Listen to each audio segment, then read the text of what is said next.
Just a short time ago, smoke from the pyrotechnics filled the dome as the Colts made their way out of the locker room. We're set for football as the Colts get set to match up with the Houston Texans. With Charles Davis, I'm Brandon Gaudin. And Charles, we take a look at the Colts entering play. They come in with some fresh legs as they got the week off last week thanks to the early season bye. And usually you hope your bye comes a little bit later in the year. But when you get a chance to get fresh legs back, you take that time and you run with it. Meanwhile, for our visitors, the Texans, they were winners last time out, so they'll be looking, Charles, to make it 2 in a row.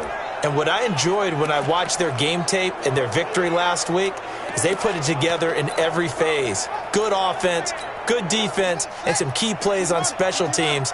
Let's see if they can get that second win in a row. So they'll come up 1st and 10 now from the 33.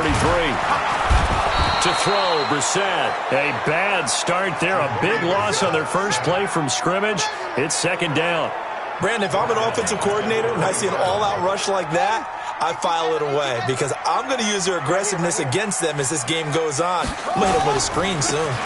This is Marlon Mack, 3rd-year running back. And he slips up past the 45 before being tackled.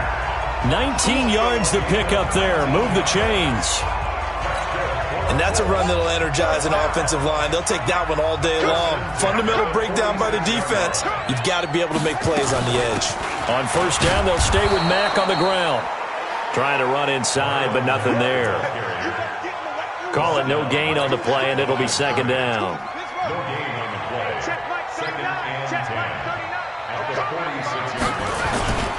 On 2nd down, it's Mack. And the reinforcements come in as they're going to stop him behind the line. Officially, it will go as a 1-yard loss, and that's going to lead to a 3rd down.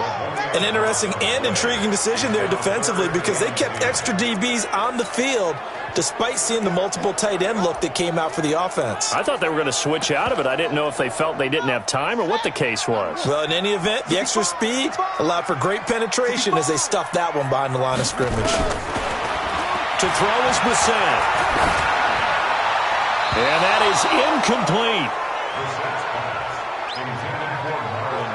So the defense able to get off the field here on 3rd down. And it's one of the goals of the game. They've got to be effective on passing downs. It's one of the few things defenses chart. How did we do on 3rd down?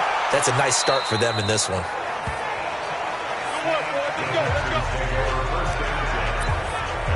Out comes the Houston offense as they get set to take over here. Watson will bring up the Texans here 1st and 10 at their own 22.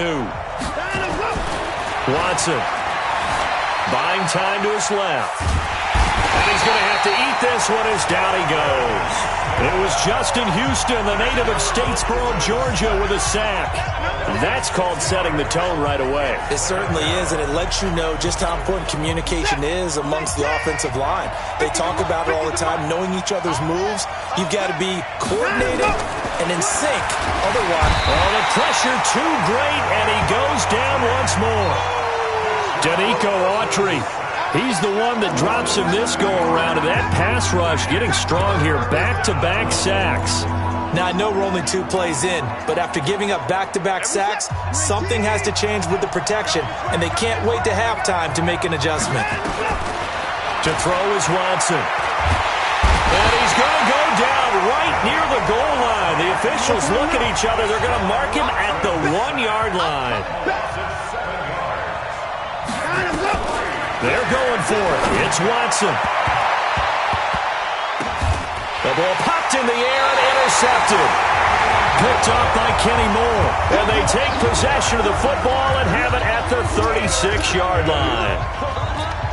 From their own 2, Charles, they opted to throw it instead of run it. We saw the outcome. And I think what a lot of teams count on is defenses to stack the line of scrimmage, trying to force a safety or force a turnover there. But if you've got a good defensive front, you just allow them to play the run and everyone else stays ready, and they were, and they picked that one off. Looked like he had a couple of different options as far as who to throw to on that play. And who am I to say this, but I'm not sure he made the right decision. Well, the window of opportunity is always going to be small in the NFL. That's why those quarterbacks who make quick decisions and have quick releases have the most success in this league. Now this throw caught left side. And he'll get into the end zone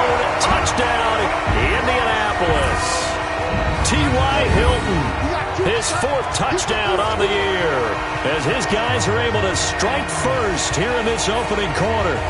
And there they got him the ball. Just get it to him, let him do the rest. You know, he probably said that to his quarterback as he broke the huddle. I like the play call. Just get it to me. I'll take care of the rest of it. Helping out his rack, right? RAC? Run after catch, and he loves that, and he's going to carry that in at contract time. Now Adam Vinatieri for the point after.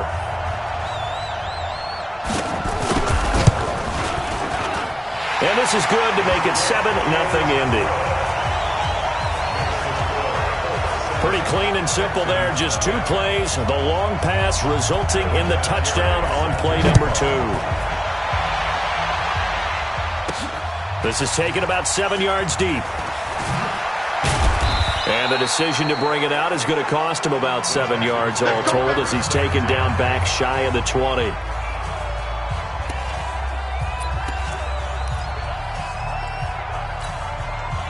The Texans offense ready to go here for their next drive. They had the interception last time. It led to the opening touchdown. So now 7-0 to score as they start 1st and 10. And he's got it past the 30 before he's hit and dropped. A fresh set of downs on a gain of 13 there for the Texans. He was solid last week, over 100 yards in their victory on the ground. They want to get that going again. Absolutely. What they also understand is that from week to week, it's not necessarily the same, but they want it to be, right? What they saw last week on the ground, they want to see in this game as well.